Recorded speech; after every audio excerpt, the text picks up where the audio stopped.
Добрый вечер. В студии Федор Сухарников. В итоге на канале «Осетия и Ростов» программа о людях и событиях уходящей недели. Буквально, за ближайшие годы, 2024 года, государство вложит по национальным проектам только в регионы Северного Кавказа 200 миллиардов рублей. Больше денег Северному Кавказу. В Минеральных водах прошел форум «Инвестируй в Кавказ». О чем говорили и какие перспективы ждут регионы Северокавказского федерального округа. Реализация проекта курорта Мамисон даст импульс для развития горных территорий и туризма в Осетии, а также создаст 3000 рабочих мест. Курорту, который мы заслужили, быть. Уже на стадии его производства столько химических веществ там бывает задействовано, что одно это должно уже вызывать большое беспокойство. Мина замедленного действия, угроза экологии и здоровью людей, опасный пластик уже в почве, воде и в воздухе, полимер как потенциальная причина целого ряда проблем со здоровьем. Есть ли выход из пластикового плена? Работа неплохая, неплохо работать, лишь бы не сидели и бездельничали. Самый знаменитый почтальон России работы не боится сама и другим не советует. 83-летняя Екатерина Дзалаева продолжает покорять сердца людей, теперь и по всему миру. О почтальоне из высокогорного Остинского села заговорили западные СМИ. Триумфальное шествие почтальона по всем медиаресурсам страны и мира продолжается.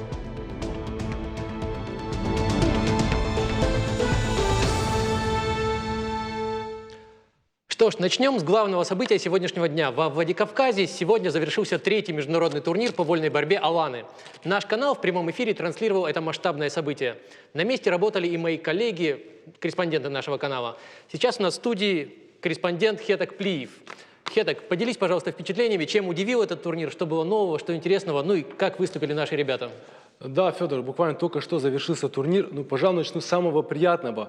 Из остинских борцов победу одержали 5 спортсменов. Это Хетик Цаболов, Чермен Валиев, Сослан Рамонов, Сослан Кцоев и Батрас Газаев. Невероятное чувство гордости за наших ребят. Я там был и могу сказать, что такого накала эмоций я давно не видел.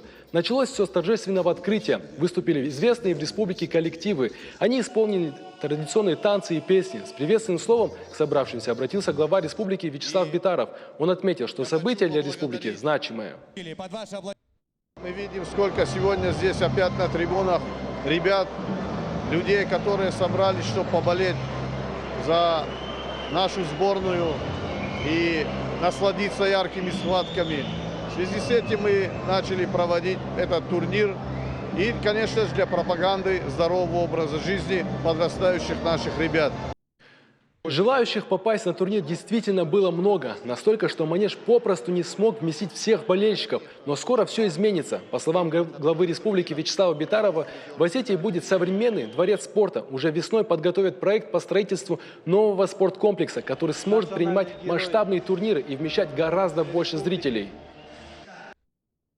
Это не просто желание, а необходимость нам такого дворца спорта, где бы умещалось не менее 5000 зрителей. Хотя, я считаю, этого будет мало, потому что очень много желающих побывать на таких соревнованиях. Организация турнира на достойном уровне. Об этом говорят и гости республики, а их сегодня в Осетии много. Это именитые борцы, спортсмены и тренеры со всей России и разных стран мира. Среди них и капитан сборной России по вольной борьбе Абдулрашид Садулаев. Вот как он оценил уровень турнира. Физически сильный. Уровень борцов сам по себе говорит, то, что приехали олимпийские чемпионы, даже два действующих олимпийских чемпиона борются, чемпиона мира и Европы. Поэтому уровень соревнований на таком большом уровне.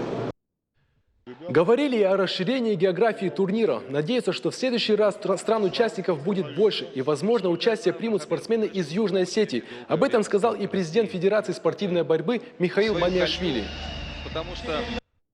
Пользуясь случаем, что здесь присутствует наш большой друг, глава Южной Осетии, может быть, проработаем и очень серьезный вопрос, чтобы, может быть, в рамках проведения вот этого турнира Аланы, может быть, мы неким сделаем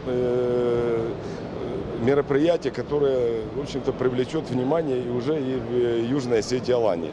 Пригласим туда лучших ведущих борцов, сделаем какие-то матчевые встречи. Мне очень приятно, что только что наш брат сказал о том, что будут проходить такие неофициальные мировые, но матчевые встречи. Конечно, было интересно провести на территории Южной Осетии. А так, конечно, это выдающийся турнир, и очень рад, что это происходит здесь у нас в Осетии. Южная Осетия готова принять такой турнир?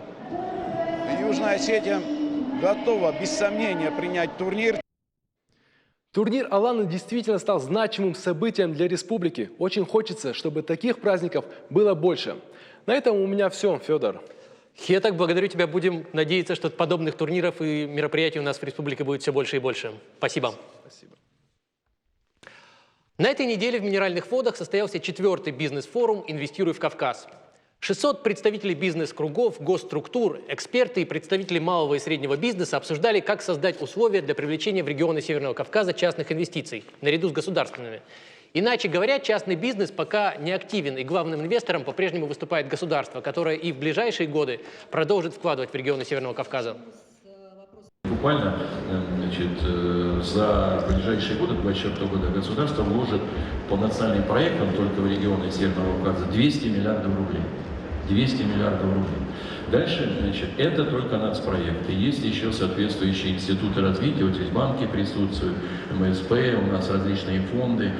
Но, учитывая, что это особый регион, государство пошло на то, что создан еще отдельный институт развития, целое министерство, и создано 2 института развития. Так вот, эти институты развития, под 17 миллиардов будет инвестировано именно в создание рабочих мест. Выступая на форуме, полномочный представитель президента России в Северокавказском федеральном округе Александр Матовников озвучил национальный рейтинг регионов.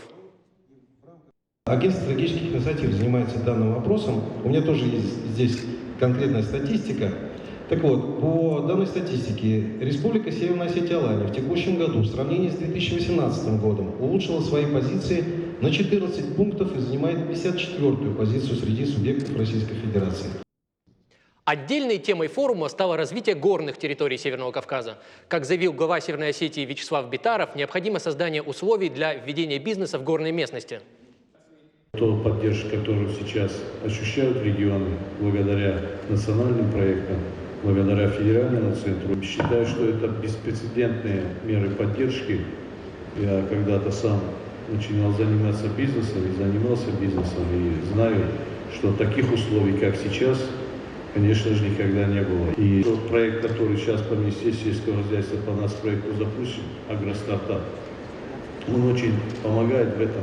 И в поддержке банков, и Россельхозбанка, и Сбербанка, где также такие же программы запущены, где совместно вот с реализацией этого проекта агростартапа они могут получать и кредиты без предыдущей кредитной истории. Все это, конечно, положительную роль оказывает, и молодые ребята, которые только сейчас запускают свой бизнес, имеют все возможности для того, чтобы работать. А теперь нужно, конечно, нам самим в регионе отрабатывать, все это довести прежде всего до молодежи, чтобы они знали все эти условия и возможности, какие у них есть. И здесь хотелось бы, конечно, высказать и свои пожелания, чтобы учитывались и федеральным центром, и Министерство по делам Кавказа, мы с Сергеем Ильичем часто обсуждаем эти вопросы, особенности каждого региона. И особенность Северокавказского региона – это горные территории. И вот для нас, для республики, они очень важны, потому что половина земель сельхозназначения у нас находится в горах. Надо нам сейчас создать все условия для того, чтобы молодежь могла возвращаться и создавать малые свои предприятия в горах. Говоря об инвестициях, можно вспомнить, что еще лет 10-15 назад многие крупные зарубежные, да и российские компании как-то опасались выходить на рынки нашей республики. Дескать, Северный Кавказ, далекий незнакомый край, нестабильный регион, в общем, много страховых рисков. Инвестировать в Осетию не торопились. Тем не менее, за последние несколько лет ситуация изменилась. В Северную Осетию пришли крупные мировые игроки в области розничной торговли, такие как Metro и Leroy Merlin. Присутствие в республике торговых сетей, работающих по всему миру и в России, стало сигналом бизнесменам и компаниям, как отечественным, так и зарубежным. В Северной Осетии можно и нужно работать. В Осетию можно и нужно инвестировать. Тем более, что с каждым годом наша республика демонстрирует все больше разнообразных инвестиционных проектов на разных федеральных мероприятиях, таких как бизнес-форумы в Сочи и Санкт-Петербурге, где Северная Осетия представила более 30 инвестиционных проектов на сумму свыше 40 миллиардов рублей. Это проекты в самых разных отраслях экономики республики – сельское хозяйство, промышленность и туризм. Во многом все это стало возможным благодаря тому, что власти республики создают максимально благоприятные условия для желающих вкладывать деньги в экономику Осетии. И не секрет, что привлеченные инвестиции несут новые возможности для всех нас.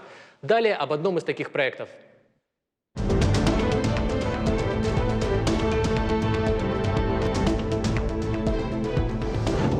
Строительство курорта здесь, в Алагирском районе, было начато еще в 2010 году. Но спустя 6 лет из-за проблем с финансированием все работы были остановлены. Тут же появилось огромное количество скептиков, которые заговорили, а обретет ли Осетия свой обещанный курорт, или же все останется красивой картинкой на бумаге? Неожиданно второе дыхание Мамисон обрел в 2019 году, когда глава республики Вячеслав Битаров представил в Москве правительству России новый вариант развития высокогорного курорта. И вот теперь он одобрен. Более того, работы по Мамисону взяло под свой контроль высшее руководство страны. Президент Владимир Путин и председатель правительства Дмитрий Медведев. И даже создали особую экономическую зону площадью 40 тысяч гектаров. Осмотреть территорию будущего курорта приехал и заместитель председателя правительства России Виталий Мутко.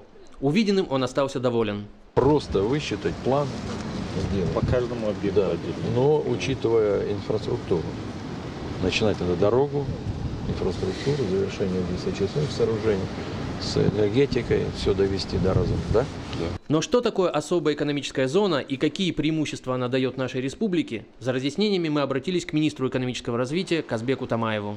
Статус особой экономической зоны предполагает ряд преимуществ для инвесторов, для так называемых резидентов зоны. Это и сокращенные ставки на различные налоги, на налог на прибыль, уменьшение до нуля налога на имущество, ряд других налоговых послаблений. Но самое главное, статус особой экономической зоны необходим для того, чтобы компания «Курорты Северного Кавказа» могла начать финансирование этого проекта.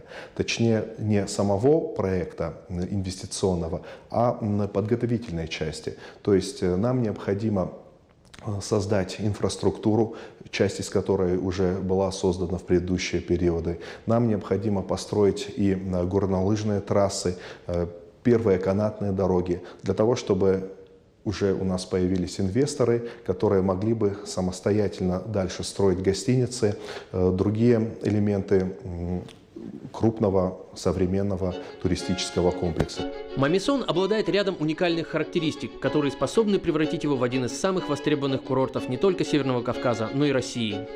Он расположен всего в 95 километрах от Владикавказа. Туристы получат в свое распоряжение 35 горнолыжных трасс, общая протяженность которых более 50 километров. Примечательно, что до 2016 года в этих местах уже проложили большую часть автодороги к курорту. Построили даже электроподстанцию, 2 высоковольтные опоры и водопровод. На сегодняшний день реализация курорта в Алагирском ущелье воплощается благодаря нашему земляку, предпринимателю Владимиру Гуриеву, который и выступил главным инвестором. Наш проект, он тоже уже теперь получил некую известность, и уже теперь высокого ранга федеральные министры знакомы с этим проектом. Теперь гораздо легче разговаривать в рамках частно-государственного партнерства, это обеспечение инженерными сетями, ну и так далее. Это целый ряд взаимодействий между частным бизнесом и государством. Это 5 баллов полезных для всего Кавказа и для республики. Дабы все было на высшем уровне, как в Европе, к разработке проекта привлекли австрийскую фирму Doppelmayr, компанию более чем 100-летним опытом в области проектирования и строительства горнолыжных комплексов по всему миру. В 2020 году уже к созданию горнолыжной инфраструктуры, в частности канатных дорог и трасс для катания. Процесс займет 6-8 месяцев. Другого, еще раз повторяюсь, много раз говорил, другого способа развития предгорной и горной части в мире никто еще не придумал. Это единственный способ развивать нашу предгорную и горную часть. Это опыт альпийских стран. Всякие инструменты были как бы использованы для того, чтобы развивать эти территории, но единственным на сегодняшний день успешным явился создание современного горнолыжного курорта. Проектом предусмотрено строительство горнолыжных трасс, пассажирской подвесной канатной дороги с большой пропускной способностью, развлекательного комплекса «Сноупарк», а также всего комплекса инфраструктуры, который необходим для полноценной работы курорта круглый год. А самое главное, реализация проекта позволит дать импульс для развития горных территорий Алагирского района и создать более 3000 рабочих мест. Размах и масштабы, они дают возможность нам привлекать и не только с российских регионов, но и станет международным по своим возможностям. Можно будет проводить соревнования зимних видов спорта по лыжному катанию международного уровня. Этот туристический кластер станет одним из локомотивов в развитии экономики нашей республики. Это немаловажно создание около 3000 рабочих мест. Это потребует и подготовки соответствующих кадров. Осенью следующего года в ущелье уже можно будет наблюдать объекты инфраструктуры будущего курорта. А первые любители гор и активного отдыха смогут посетить Мамисон уже в 2022 году. Федор Сухарников, Сослан Токаев, Сергей Дедикаев. Специально для программы «В итоге». Оставайтесь с нами, мы продолжим после рекламы. А мы продолжаем. По информации Роспотребнадзора, эпидемический порог по гриппу и ОРВИ в республике пока не превышен. Тем не менее, за неделю в медицинские учреждения с признаками ОРВИ обратились порядка 2500 человек. Из них госпитализировано 59. Случаи гриппа в Северной Осетии пока не выявлены. И все же специалисты призывают при первых признаках болезни обращаться к медикам. О том, как уберечь себя от вирусов и укрепить иммунитет, для чего нужно проходить диспансеризацию и в целом о проблемах в медицине, мы решили поговорить с министром здравоохранения республики Тамерланом Габгичаевым. Тамерлан Казбекович, добрый вечер. Спасибо, что нашли время посетить нашу студию. Добрый вечер. Хотел вас узнать. Раз уж мы заговорили о сезонном росте заболеваемости, как доктор, скажите, пожалуйста, как уберечь себя от простудных заболеваний и тем более от их осложнений? Есть специфическая профилактика, методы специфические, есть неспецифические. Специфическим методом относятся формам. Это иммунизация, то есть вакцинопрофилактика, применение вакцин против гриппа. Достаточно успешно применяемое, уже давно применяемое, и о том, о чем говорят наши коллеги, при посещении наших поликлиник мы всегда предлагаем нашим пациентам пройти вакцинацию против гриппа. Желательно это провести за несколько месяцев до самого порога наступления эпидсезона. А неспецифическое – это то, что мы делаем каждый день. Это мытье рук, гигиена, диета, занятия физической культурой, уборка помещений, влажная уборка помещений, проветривание. Это то, что делается во всех, вот если посмотреть, наши дошкольные, школьные учреждения, медицинские организации. Вот это все проводится то же самое и в домашних условиях. Спасибо. А скажите, пожалуйста, вот у нас весной и летом шла активная кампания по диспансеризации. Приходили листовки в почтовые ящики, опускали население, призывали пройти диспансеризацию. Мы знаем, что люди не до конца иногда понимают, что это такое, вообще, что из себя представляет диспансеризация и насколько важно ее проходить. Что вы думаете по этому поводу? Я могу дополнить, что помимо листовок, помимо наших приходов среднего медицинского персонала по прикрепленным участкам и работы участковой службы, также были СМС-оповещения. Мы достаточно хорошо работали тесно с сотовыми операторами, и эту информацию наши жители получали. Что касается самой диспансеризации, ну, начнем простой банальный пример. Владельцы автотранспорта проводят всегда технический осмотр своего автотранспорта. Для чего? Для того, чтобы быть безопасным. Безопасное движение. Вовремя сменить масло, заменить зимнюю резину на какую-то летнюю, и в зависимости от того, какой сезон и какой пробег. Так вот, организм наш, к большому сожалению, может быть, какая-то часть населения еще недопонимает, что личная самооценка и самосознание, прохождение диспансеризации – это залог успеха, долголетия, потому что наши доктора определяют, если ты пришел на диспансеризацию, ты заполняешь анкету. После анкеты проходишь тестовые определенные вещи, те, которые в течение одного дня, максимум на второй день, когда придут результаты, ты можешь получить уже ответ. И доктор тебе подскажет, к какой группе ты относишься, и нужно ли тебе проходить дальнейший этап диспансеризации. При необходимости мы проходим и проводим это. В свою свою очередь, мы определяем те риски, которые могут привести к каким-то непоправимым последствиям. Поэтому это очень важно. Тамерлан Казбекович, вот буквально в конце прошлой недели я стал свидетелем во время встречи главы республики Вячеслава Битарова с жителями села Хумалага. Там присутствовал практически полностью и кабинет министров, и вы там были. Вы обратились к залу и спросили, собственно, кто прошел диспансеризацию. И я так понял, по вашему взгляду, что вы были немного разочарованы. Руки подняли в зале буквально там меньше трети, и преимущественно женщины. Скажите, пожалуйста, почему? Неужели у нас мужчины игнорируют свое здоровье, то есть или обращаются, когда уже совсем все плохо? На самом деле это так было, это не только в этом зале, когда я посещаю какие-то учреждения, я обычно задаю такой вопрос. Мне просто для себя очень хочется знать обратную связь. И к большому, к сожалению, я могу только констатировать, что присутствующие в зале, та часть немногочисленная, которые подняли руки, это были люди, которые работали в социальной сфере. Либо это педагоги, либо это сами работники социальной сферы или здравоохранения. Это вы эти выводы делаете уже по своему опыту? Я просто видел в зале лица, которых я знаю. И поэтому кто руки поднял, я большую часть знаю. Обидно другое, что информация, которая ежедневно доносится, доводится и рассказывается, она не внемлется. И подавляющее большинство, оно все же приходит и проходит эту диспансеризацию. Но если это взять городскую часть, город Владикавказ, да, это да. А вот если взять отдаленные какие-то районы или районные наши больницы, это не на столько высоком уровне пока проходит. Чем вы объясните? На мой взгляд, где-то потеря произошла и в нашем сообществе медицинском, потому что это вызывает некое какое-то недоверие. Когда я общаюсь с нашими жителями, пациентами, то возникает много вопросов, много нареканий на то, как работает медицинская организация, часы ее работы, само оснащение, то, как мы сами работаем, наши сотрудники. Это имеет огромное значение для наших пациентов, потому что как ты встретишь пациента, как ты его информируешь, как ты его сопроводишь, от этого зависит и успех. Вот если есть доверие, то тогда они и придут. Скажите, пожалуйста, а вот с чем связано то, что более активны, скажем так, при посещении медицинских учреждений, это все же женщины, а мужчины как-то игнорируют? Я могу только сказать, что какая-то, если так говорить о ментальности, к большому сожалению, я констатирую факт, то, что те обращения скорой помощи и те случаи госпитализации, которые проходят в наши стационары, особенно связанные с сердечно-сосудистой патологией, с инфарктами, это молодеет. И возраст от 52 до 56 лет, и преимущественно это мужчины, если в процентном отношении брать.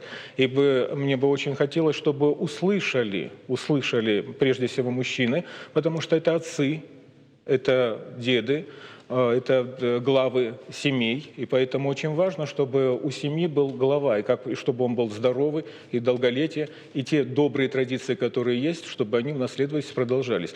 Поэтому нужно уделять внимание не только, конечно, это хорошо, когда в семье все замечательно, мы только за это, но и чтобы каждый житель республики, мужчина ли это, женщина, но женщины более приспособлены, они более ответственно относятся к своему здоровью и здоровью своих детей. Они при первой же симптоматике сразу обращаются в лечебные организации.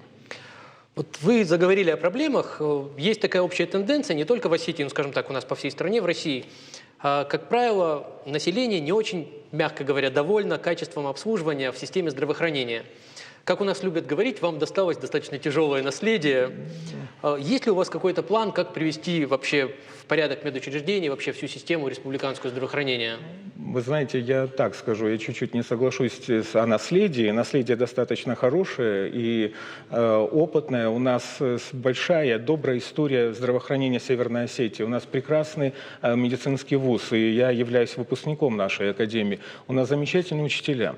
У нас есть роскошные, хорошие доктора. Вопрос в другом, в системе. Вот где у нас произошел небольшой провал, так это вот в системе, в организации. А вот скажите, конечно, безусловно, есть и планы вывести, как должно выйти. Вызовы всегда есть у любого общества, и каком бы государстве ни было. Вот возьмите любое хорошо развитое государство с его медицинской структурой, там всегда будет недовольство. Никогда 100%, чтобы удовлетворить, это не представляется. Но мы должны понимать, на данный момент что? На данный момент, когда мы общаемся с нашими нашими пациентами, первое, что выходит, это, я считаю, что это медицинская этика, деонтология. Мы должны прежде всего научиться разговаривать с нашими пациентами, потому что они приходят к нам. Они приходят со своей проблемой, со своей бедой. И нужно научиться и принять, и выслушать, и показать, и направить, а самое главное – помочь. Следующий момент – это та же медицинская этика, деонтология в отношении друг друга, медицинского сообщества. Вот здесь мы должны абсолютно четко понимать, что такое корпоративная этика и культура. Это тоже задача, которая перед нами стоит. Образование, самообразование, потому что сейчас у нас есть структуры, те, которые позволяют проводить это самообразование, непрерывное медицинское образование. И на базе Министерства здравоохранения созданы те сертификационные циклы, где можно это пройти. Второе – это то, что еженедельно докладываем мы главе, и те требования, которые предъявляет и выставляет Министерство здравоохранения, мы пытаемся осуществить. Первые 9 человек были направлены на обучение за пределы республики в те ведущие российские медицинские организации, и обратная связь этих докторов достаточно хорошая. Теперь по поручению главы создается траектория на 3 года на каждого этого доктора, и при этом мы продолжаем отбор и селекцию докторов, которые также по любым другим специальностям, которые нужны в республике, будут направлены в те медицинские организации, ведущие пока Российской Федерации. В дальнейшем мы рассмотрим вопрос о их выезд за рубеж для лучших практик и внедрения здесь. Но помимо того, что мы это изучаем, наши доктора изучают, мы должны их обеспечить материально-технической базой. Потому что если мы обучили,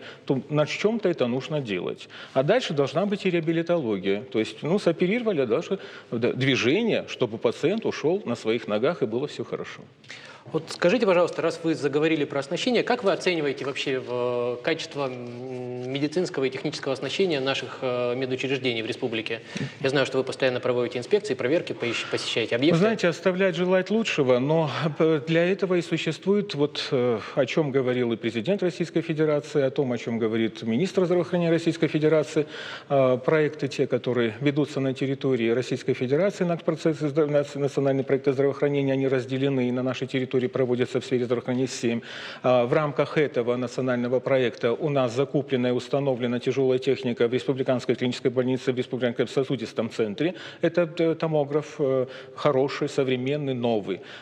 И в онкологии установлен и томограф, и МРТ-аппарат для лиц с повышенным питанием, будем так говорить. То есть это в ближайшие недели должно быть открыто и уже заработает для жителей Северной Осетии. Помимо этого приобретено и другое оборудование в той же Республиканской клинической больнице экспертного класса ультразвуковой аппарат. Для онкологии приобретены те вещи, которые были заказаны руководителем этой клиники, в том числе для операционной Республиканского онкологического диспансера. Для детских поликлиник была замена оборудования, тяжелая техника в виде рентген цифровых аппаратов зашло, проведены и продолжается проведение ремонт входных групп в детских поликлиниках. Если обратили внимание, в ряде поликлиник уже появились у нас колясочные, накрытые, достаточно комфортные, чтобы родителям с колясками было удобно при посещении детской поликлиники.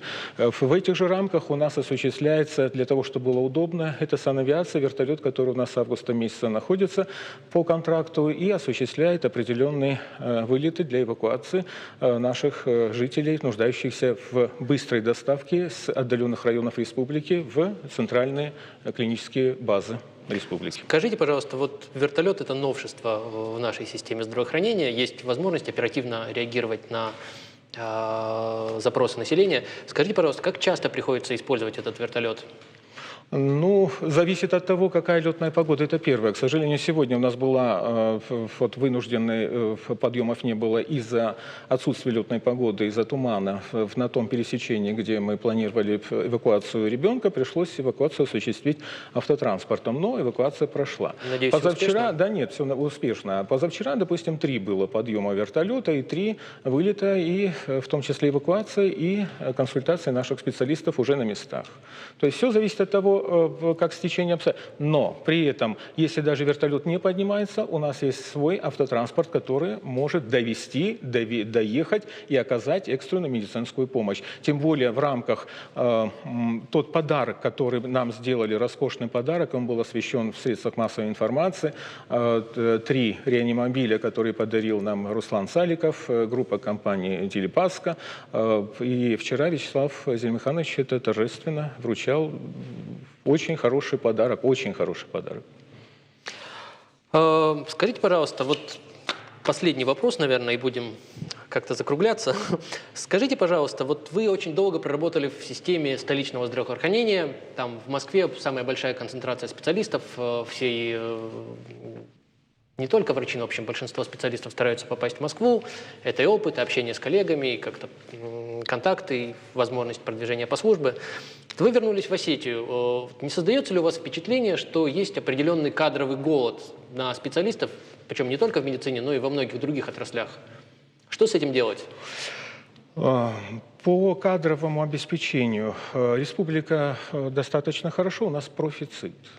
То есть мы хорошо обеспечены. Но если взять конкретные специальности, анестезиология, реаниматология, неонатология, онкология, гериатрия, по психиатрии, наркология, там действительно провал идет. В связи с чем и формируется план обучения целевых ординаторов и специализация наших выпускников по конкретным специальностям.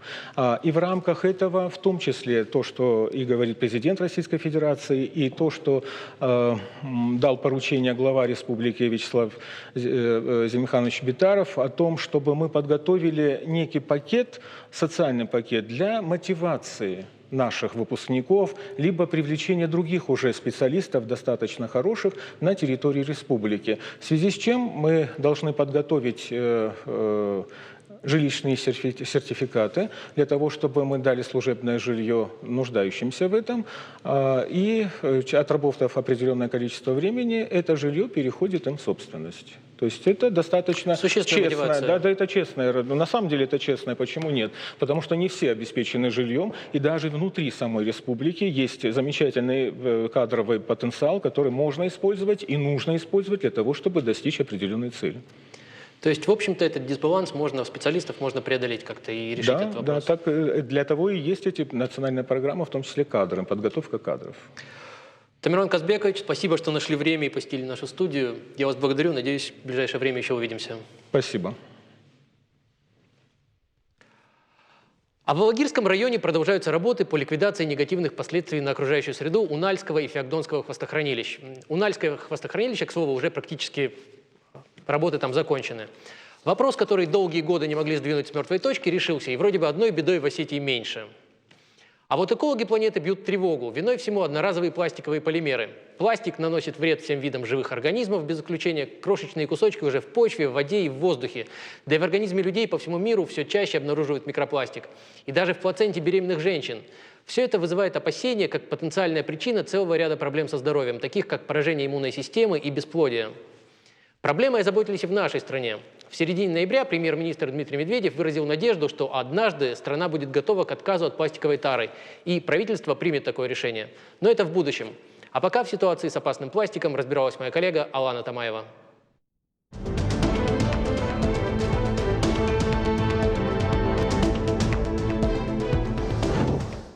8 миллиардов тонн пластика изготовило человечество за 65 лет, с 1950 года по 2015. Перерабатывают только 9 его процентов. 3/4 всего этого количества сегодня – это неутилизированный мусор. По прогнозам специалистов, к 2050 году на Земле будет уже 12 миллиардов тонн пластикового мусора.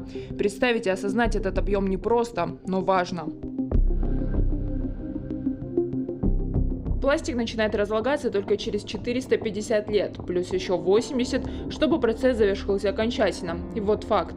При современных темпах его производства Земля покроется пластиком еще до того, как первые предметы из него начнут разлагаться. При этом большинство видов пластика практически не разлагается, поэтому этот мусор будет храниться тысячи лет. Ученых серьезно тревожит абсолютно каждый этап, который связан с его появлением и дальнейшей эксплуатацией. Уже на стадии его производства столько химических веществ там бывает задействовано, что одно это должно уже вызывать большое беспокойство.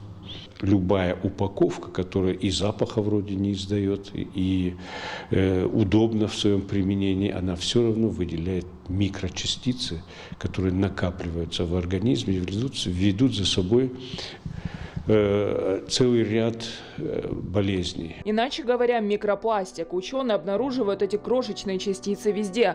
В организме человека, в еде и воде, которую он потребляет, в воздухе, которым дышит. И дышит не он один. Микропластик – причина гибели миллионов животных. Очередной факт. Ежегодно в океан попадает около 150 тонн пластикового мусора. Порядка половины всего произведенного пластика плавает по водам Мирового океана. Так вот, морские обитатели часто принимают его за еду и проглатывают.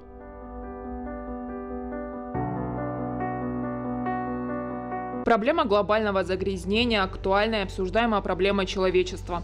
Борются с пластиком во многих странах. Европарламент одобрил законопроект, запрещающий производство и продажу отдельных видов одноразовых пластиковых изделий с 2021 года. Похожий запрет в Нью-Йорке и в Грузии. Там полностью запретили полиэтиленовые пакеты. А еще по всему миру активно придумывают способы этот пластик заменить. Исходное сырье для большинства видов пластика – это уголь, природный газ и нефть. Им ищут альтернативы и находят. Отличным сырьем для биопластика становятся крахмал, кукуруза, глицерин, конопля. Однако к нему до сих пор много вопросов. Например, на сегодняшний день неизвестно, разлагается ли биопластик в природе полностью. Глобальная проблема не обошла и нашу республику. Пластиковые бутылки в тереке и пластмассовый мусор в горах говорят о том, что проблема ближе, чем кажется. В нашей республике с ней все же борются. Не так масштабно и чаще всего силами неравнодушных. Такими становятся как отдельные жители Северной Осетии, так и предприятия. Во многих разрабатывают проекты и акции против пластика. В одной из сети ресторанов сокращают использование пластмассовых трубочек. Результаты впечатляющие. Могу сказать, что акция очень действует хорошо, потому что расход трубочек, который у нас был раньше, он очень сократился. Если раньше в месяц мы употребляли где-то около, наверное, 2-3 тысяч трубочек, то сейчас это значительно меньше, это где-то около, наверное, 1000 трубочек. Представители экодвижения «Сансара» пошли дальше. Студенты СУГУ решили, что только обсуждение проблемы вряд ли ее решат, и перешли к действиям. При поддержке руководства вуза на его территории организовали систему раздельного сбора отходов. Это отдельные урны в нескольких точках вуза. Мусор в них сортирует специально нанятый человек. После сортировки отходы отправляют в Краснодар, там их перерабатывают раздельно. Руководитель движения Лариса Заболова говорит, планов много, но главное, все это реально и несложно. Если мы говорим про инфраструктуру, это та же велопарковка, это отказ от пластика вообще по всему университету, в том числе в столовых, к примеру, это экономия ресурсов водных. Ну и образовательно, естественно, это факультет географии и геоэкологии, который занимается развитием исследований, плюс у нас планы по созданию курсов образовательных для не факультета географии и геоэкологии, потому что это тема междисциплинарная, и она требует всех видов знаний. А многие начинают с себя. Вот, например, Тамара Акацева отказалась от пластиковых пакетов. За покупками отправляется со своей тканевой сумкой. Рассказывает, к вниманию и интересу в свой адрес давно привыкла. Бабушки в восторге, то есть они спрашивают, где я их взяла, как я их сшила, сама думают. И, скорее всего, они считают, что я это делаю из экономии, то есть всякую экологическую подоплеку они в этом не видят, конечно. А еще девушка делится. Жить экологично – это еще и экономично. Важно просто не лениться. А еще главное понять, что один человек может изменить многое. Считать себя настолько незначительным, считать себя каплей в море – это как-то, вообще, не знаю, я себя не считаю таким человеком, я считаю, что от меня что-то зависит. У нас в республике и вообще в России тема экологии считается какой-то неактуальной, то есть непопулярной эта тема. Считается, что это причуда богатого Запада, а нам для этого нужно сначала повысить уровень жизни, и, может быть, потом мы об этом подумаем. Но в этом есть логика своя, но я с этим не совсем согласна, потому что если завтра мы откроем окно и не сможем выйти на улицу, потому что воздух отравлен горящей свалкой по соседству, то все эти вопросы станут вторичными, а первичным станет вопрос экологии. Начать с себя, к слову, просто. Вариантов множество. Например, отказаться от одноразовых стаканов. Бумажный на первый взгляд, на деле внутри каждого пластиковый слой, который не поддается обработке. Во многих странах давно придумали, как избавиться от одноразовых стаканов. Отличная альтернатива – термокружка. Она многоразовая, лучше держит тепло, да и выбрать ее можно на любой вкус. В нашей республике к такой практике пока не привыкли, но удивляются уже реже. В кафе нужно предупредить бариста, что у вас свой стакан и кофе нальют вам в вашу термокружку. Можно мне в мой? Конечно. Когда-то человечество решило упростить себе жизнь. Появился удобный в использовании и дешевый пластик. Но мало кто учил риски. Привело это к глобальной проблеме, которая вышла из-под контроля. И теперь точка невозврата близко. Когда-то человечество поступило эгоистично. Пришло время исправлять ошибки. Алана Томаева, Алан Суанов, Заур Кодзаев, Владислав Туаев. Специально для программы «В итоге». Что ж, героиня нашего следующего сюжета с детства мечтала стать почтальоном, чтобы ее все ждали и любили. И ее мечта сбылась. Екатерину Дзалаеву, скромную труженицу из Осетии, полюбила вся Россия, а теперь и весь мир. За несколько дней она стала героиней информационных сюжетов и ток-шоу. Мы решили выяснить, как дела у главного почтальона республики и что изменилось в ее жизни после триумфального шествия по всем медиаканалам страны.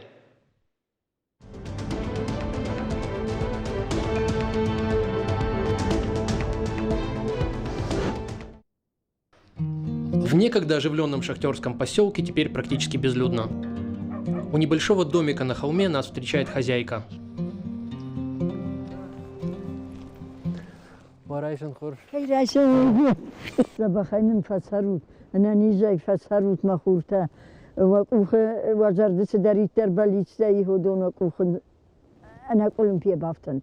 Надев форменную куртку, почтальон из Мизура отправляется на работу, проходя пешком по несколько десятков километров. И так почти каждое утро, вот уже более 50 лет. Прежде Екатерина жила в Верхнем Цеи, но после того, как родное село опустело, перебралась в Мизур, поближе к родным. Маршрут, который наша героиня обычно преодолевает пешком или на попутках, сегодня мы проделываем на редакционной машине. У отделения Почты России в Буроне своего автомобиля давно уж нет. Екатерина Сахановна, ну расскажите, с чего началась вот эта ваша история, ваше триумфальное шествие по всем федеральным каналам? С чего началось? У меня был день рождения. А началось все с того, что Эвелина, внучка Екатерины Сахановны, опубликовала в одной из социальных сетей поздравления любимой бабушки. Историю почтальона из Осетии тут же подхватили все федеральные каналы страны. Почувствовали себя телезвездой? Почувствовали. Соседи не так, но мои родственники, все радуются. Наша первая остановка – поселок Бурон. Среди небольших домов стоит покосившееся здание почты. Ремонта тут ждут уже более 40 лет. Проведете экскурсию? Проведу, конечно. В отделении почты Екатерину встречают коллеги. Только что пришла доставка с большой земли. Привычными движениями женщины в 4 руки разбирают корреспонденцию. На двоих у коллег-почтальонов общий стаж работы более 90 лет. Лариса – еще одна героиня этой истории. В этом почтовом отделении она главная. Чем интересуется житель Ялагирского района? Что выписывают? Какие газеты? Какую прессу? В основном местные газеты выписывают. Осетию, Рассинат. Районную газету выписывают. «Заря» называется у нас районная газета. Есть аргументы выписывают, российскую газету выписывают. Пограничники выписывают свои газеты. Пограничники из границы России, вот такие вот. На ток-шоу одного из центральных каналов страны Екатерина и Лариса уезжали вместе. Женщины впервые в жизни посетили Москву. Первый раз я была в Москве, посмотрела Красную площадь, на Красной площади погуляли. С Гордоном пообщались. Конечно, интересно. Лариса сетует на то, что работы, как в прежние годы, в селениях почти нет. Молодежь уезжает в город. Конечно, уезжает в город, потому что работы здесь нету. Где молодежи работает? А старики уже привыкли здесь работать. В основном пенсионеры. А так работы нету.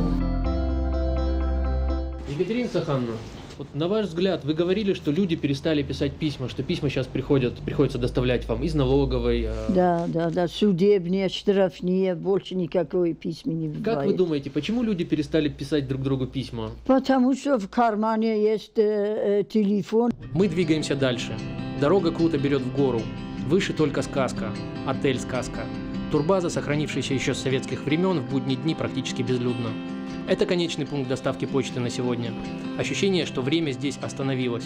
Нас встречает смотритель Казбек, давний знакомый Екатерины. Можно назвать Екатерину Сахановну героем? Можно. Не только героем, а с большой буквы героем можно назвать. Не из-за того, что вот его по телевизору показывают, а за ее труд и ее работу, за прожитую жизнь. Доставив почту, мы возвращаемся в Мизур. Не было желания, вот у вас сейчас столько возможностей появилось. Все бросить здесь, уехать в Москву, стать телезвездой, ходить с одного телешоу на другое, рассказывать про жизнь в Осетии, рассказывать про жизнь в ЦЕИ, в Мизуре. Я все рассказала, что еще рассказать. Несколько раз я уже рассказала. На историю о гражданском подвиге скромной женщины из Осетии обратили внимание и зарубежные медиа. В середине ноября британский канал BBC, международное агентство Reuters и даже американский журнал Time рассказали о старейшем почтальоне России. Пользователи всего мира в комментариях восхищаются нашей героиней, а канадский журналист и автор Лоуренс Ютис и вовсе призывает дать Екатерине премию мира. Любовь, надежда, искупление, вдохновение. У меня слезы радости от этой невероятной истории самоотверженности и гуманизма. Екатерина Дзалаева должна быть выдвинута на Нобелевскую премию мира. Домой еще зайдем. Здесь, в тени гор, за новым забором в старом домике живет наша героиня. Свободное от работы время коротает за хозяйственными делами или пряжей. Вот это мне очень успокаивает. До недавнего времени ее дом был не подключен к газоснабжению, а забор разваливался от старости. Но после того, как Екатерина Дзалаева рассказала в эфире ток-шоу о бытовых трудностях, все тут же изменилось. Глава республики дал поручение, подключили газ и забор поставили новый. То есть газ будет? Газ будет однозначно. То есть и забор починим? Да. Отлично. Кульминацией телеодиссеи Екатерины Дзалаевой стало участие в первомайской демонстрации, а также награждение медалью во славу Осетии, которую лично вручил глава республики Вячеслав Битаров. Я свой труд сложила, сельское учение, никогда не боялась, никогда не устала и до сих пор еще шагаю в цель. Екатерина с гордостью демонстрирует свои награды. Совершая гражданский подвиг, честно и добросовестно проработав всю жизнь, не жалуясь на тяжелую судьбу, Екатерина Дзалаева продолжает дарить людям радость и менять к лучшему мир вокруг себя. Неожиданно ее мечты сбылись. Как большая детская, чтобы все любили, так и недавняя о награде за свой многолетний добросовестный труд. Еще одна мечта Екатерины – получить однокомнатную квартиру во Владикавказе. О чем мечтаете? Чего бы хотелось? Хоть бы одну комнатную дали мне в городе. Что бы вы пожелали молодому поколению? Как им выстраивать свою жизнь так, чтобы добиваться результатов? Я им желаю, пусть работают, всякая работа. Работа неплохая, неплохо работать. Лишь бы не сидели, не бездельничали. Батрас Бесолов, Владислав Туаев, Сергей Дедикаев. Специально для программы «В итоге». Ну а на сегодня это все. Это была программа «В итоге». Спасибо за внимание. Увидимся на следующей неделе.